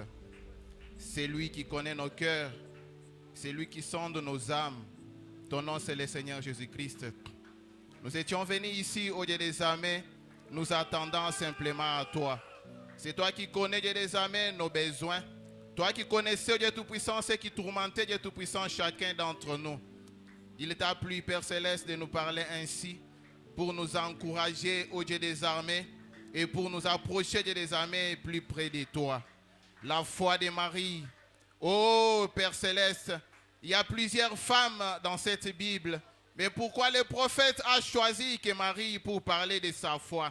Parce que Marie a cru à quelque chose qui n'avait jamais eu d'exemple dans cette Bible. Et il a dit, je suis la servante de l'Éternel et qu'il me soit fait selon ta parole. Père Dieu bien-aimé, nous n'avons aucune raison, Dieu Tout-Puissant, de ne pas croire ta parole. Nous n'avons aucune raison, Dieu des armées, de ne pas accepter ta parole. Parce que, oh Père, chaque situation, Dieu des armées qui est ici, a un exemple dans cette Bible. Et si nous ne croyons pas, Dieu des armées, que tu peux faire pour nous comme tu as fait pour les gens d'autrefois, ainsi alors nous sommes des incrédules. Père Dieu des armées, nous ne voulons pas ce matin retourner muets comme Zacharie, qui avait des exemples dans la Bible, mais qui n'a pas voulu croire à la parole de l'ange. Mais nous voulons, Dieu des armées, être comme Marie, même si, au Dieu des armées, notre situation n'a jamais eu un exemple dans la Bible, nous croyons que rien n'est impossible à Dieu. Ainsi, parce que rien n'est impossible à Dieu, nous le croyons, Dieu des armées. Nous croyons que chaque promesse dans cette Bible est faite pour nous et elle va s'accomplir. Dieu Tout-Puissant, nous nous abandonnons, Dieu des armées, qu'à toi. Oh Père, c'est toi notre Créateur, Dieu des armées. C'est toi qui nous as formés, oh Dieu Tout-Puissant. Tu connais, Père Céleste, voir, Dieu des armées, oh Père, ce qui nous tourmente. Et tu sais, Dieu des armées, comment les remplacer. Tu es celui, Dieu des armées, qui peut remplacer un cœur s'il y a un cœur malade. Tu es celui, Dieu des armées, qui peut, oh Père Dieu des armées, oh Dieu Tout-Puissant, adoucir une tête malade. Tu es celui, Dieu des armées, qui peut, oh Père Céleste, donner solution à n'importe quel problème. Nous nous attendons, Dieu des armées, qu'à toi. Comme nous avons des exemples dans la Bible, Dieu des armées, tout ce que nous pouvons faire, Dieu Tout-Puissant, c'est dire comme Marie, nous sommes les serviteurs de Dieu, nous sommes les servantes de Dieu, et qu'il nous soit fait selon ta parole. Laisse, Dieu des armées, que tout ce que tu as promis dans ta parole puisse s'accomplir, Dieu des armées, dans nos vies. Et tu as dit dans ta parole que ceux-là qui croiront le 7e ange, oh Père Céleste, ils auront les effets bénéfiques de cet ange. Laisse Dieu Tout-Puissant que nous puissions avoir les effets bénéfiques des armées de ce 7e ange. Oh Dieu Tout-Puissant, du spirituel Dieu des armées au matériel Dieu Tout-Puissant, que nous puissions voir Dieu des armées les effets bénéfiques. Oh Dieu Tout-Puissant, de cet ange. Tu mettras la différence entre ceux-là qui t'ont cru et ceux-là qui ne t'ont pas cru. Nous sommes des armées de ceux-là qui t'ont cru. Père Dieu Tout-Puissant, quand tu as appelé des armées, les enfants d'Israël à sortir de l'Égypte pour aller des armées à Canaan, tu ne les avais pas appelés pour souffrir. Voilà pourquoi à chaque obstacle, c'est toi qui t'occupais des armées de cela. Tu nous as appelés au message, ce n'est pas pour souffrir, Dieu des armées. Ainsi vient Dieu Tout-Puissant, oh Père Céleste, faire face à chaque obstacle, Dieu des armées, qui empêche tes enfants à avancer, qui empêche tes enfants à aller de l'avant. Père Dieu des armées, les histoires Dieu Tout-Puissant que nous avons écoutez ici, ce ne sont pas des armées, des histoires comme celles qui nous ont été racontées, Dieu Tout-Puissant, à l'école, mais ce sont des armées, la vie, oh Dieu Tout-Puissant, sous forme des Écritures. Père Céleste, ce matin, Dieu des armées, nous avons compris, Père Dieu Tout-Puissant, que si Marc 16, une écriture non inspirée selon les théologiens, une écriture non inspirée selon les scientifiques peut produire de grandes choses, peut arriver même à ressusciter les malades. À combien plus forte raison toutes les autres écritures qui sont dans la Bible, qui sont inspirées de toi, oh Dieu Tout-Puissant. Et nous sommes les croyants de la Bible, de la Genèse à l'Apocalypse. Et nous croyons, des amis, que chaque inspiration, Dieu Tout-Puissant, est pour notre avantage. Dieu des armées, nous te disons merci, Père Céleste, ce matin. Nous te rendons grâce, des armées. Nous élevons ton nom, Dieu Tout-Puissant. Nous croyons que tu ne fais rien pour rien. Ce matin, Dieu des armées, nous étions venus pour être bénis et nous sommes bénis. Nous étions venus, Dieu des armées, pour, Père Dieu des armées, laisser des soucis ici et nous les avons laissés ici et nous allons sortir avec joie au nom de Jésus-Christ. Ainsi bénis chacun d'entre nous, ô Dieu Tout-Puissant. Laisse les armées que c'est lui, même celui qui n'avait pas demandé quelque chose, mais parce que toi tu es là, ô Dieu Tout-Puissant, tu sais donner à quelqu'un même les choses qu'il n'a pas demandé. Ainsi donne, Dieu des armées, à chaque cœur. C'est là, ô Dieu, toutes choses des armées dont il a besoin, même s'il ne t'avait pas demandé, Dieu Tout-Puissant. Donne-nous la joie, ô Dieu des armées. Donne-nous, Dieu des armées, la paix, ô Dieu Tout-Puissant. donne-nous, Dieu des amens, ce qui peut faire, Dieu Tout-Puissant, que nous puissions être contents, oh Père. Si c'est le Saint-Esprit, Dieu des amens, baptise-nous du Saint-Esprit, Dieu Tout-Puissant. Si c'est les enfants, Dieu des amens, donne-nous, Dieu des amens, les enfants. Si c'est le mariage, Dieu Tout-Puissant, donne-nous, Dieu des amens, de bons mariages. Si c'est de l'argent, Dieu des amens, donne-nous, Dieu des amens, de l'argent. Si c'est le matériel, Dieu des amens, donne-nous le matériel, oh Dieu Tout-Puissant, afin que nous puissions être contents. Car nous savons que toi, Dieu, tu n'as aucun projet de malheur pour nous, tes enfants. Tu n'as que le projet de bonheur. Bénis ainsi, Dieu des amens, ton serviteur. Ouais, le Dieu Tout-Puissant, inspire le Dieu Tout-Puissant davantage. Bénis, Dieu des amens, sa chère épouse. Bénis sa maison, Dieu des amens. Bénis Dieu Tout-Puissant ses activités. Il a encore, Dieu des amens, un travail à faire ce soir dans la campagne. Nous voulons, Dieu des amens, que tu puisses le oindre, que tu puisses lui donner, Dieu des amens, la force tant spirituelle et physique, Dieu des amens, afin qu'il puisse continuer à être une bénédiction, Dieu des amens, pour nous. Bénis notre pasteur là où il est. Assiste-le, Dieu des amens, jusqu'à son retour au milieu de nous. Bénis chacun d'entre nous. Bénis nos huissiers, nos administrateurs, nos musiciens, ô Père, et toute personne, Dieu des amens, qui essaye de faire quelque chose pour toi. Même celui qui avait simplement dit Amen à ta parole. Même celui qui avait simplement levé sa main, Dieu Tout-Puissant, parce que ta parole a été donnée. Bénis-le, Dieu des amens. Nous remettons, Dieu Tout-Puissant, entre tes mains. Tu as été, Dieu des amens, avec nous. Dès le début, nous sommes arrivés à la fin. Que la suite des amis du programme puisse être entre tes mains. Et que quand nous allons sortir, que tu puisses être, les amis, c'est lui qui nous accompagne. Que tu puisses être, les amis, notre gardien. Car personne ne peut garder des amis, ô Père,